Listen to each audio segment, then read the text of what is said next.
of the House Intelligence Community, and Representative Louie Gohmert, Republican of Texas, sits on the House Judiciary Committee. Welcome to you both. Congressman Gohmert, first to you. Man, this is obviously they are exploiting this, the left. But how do you feel about the news that Judge Lambert finally is looking into this? He seems to be deeply suspicious of what's going on. Well, and he should be deeply suspicious because people have lied. They have mistreated prisoners.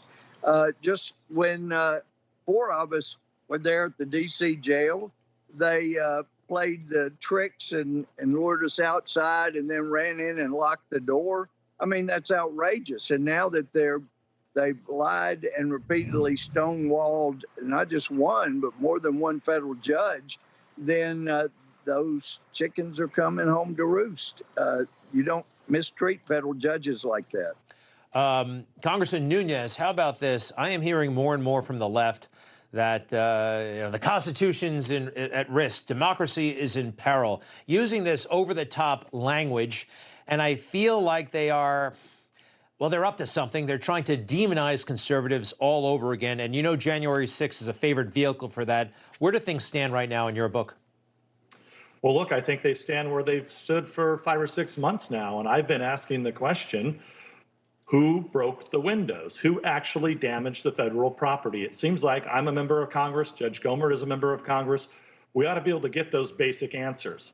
The fact that they're not releasing the video out to the public, I think, is another red herring and a big concern. So, look, I'm glad that a judge is finally stepping into here. I still don't understand how many of these people were picked up in their home state, brought to Washington, D.C., under what pretense? Why? Why not just let them stay in their home state? Why are they being treated? And this is, I think, the question that everyone wants to know.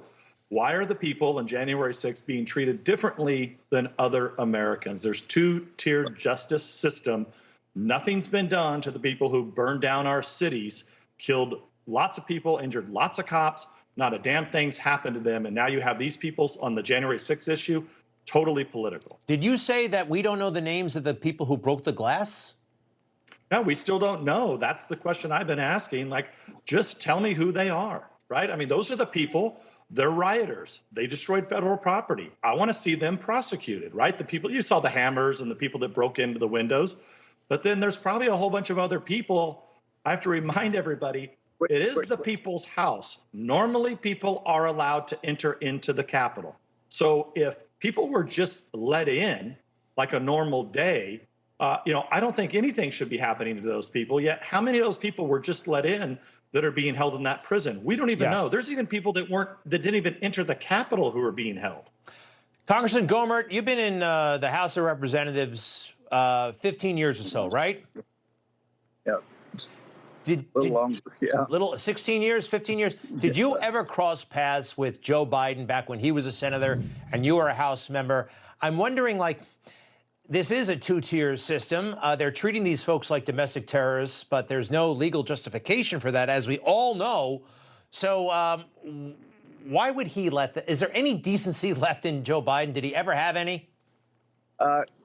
Well, he seemed decent back in the day, but I'm not getting that impression now, neither from him nor whoever is behind him calling the shots.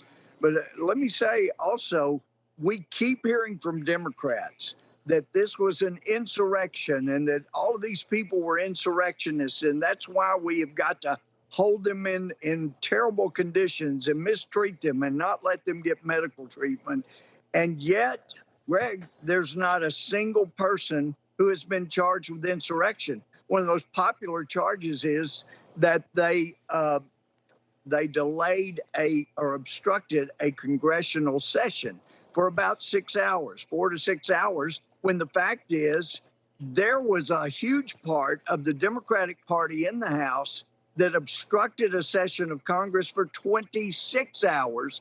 So I'm going to be asking the Attorney General to go after those people. They deserve 4 times as much treatment or mistreatment if they think that's appropriate for these guys. They were real obstructionists. You know, I used to watch a lot of C-SPAN all the way back to the 80s, and people act up in those hearings all the time. All the time they've been disrupting, and they didn't make it a huge federal case. Well, I'm glad you gentlemen are on this. Thank you, Congressman Nunes. Thank you, Congressman Gohmert. To be continued. I'd like to bring in, at this point,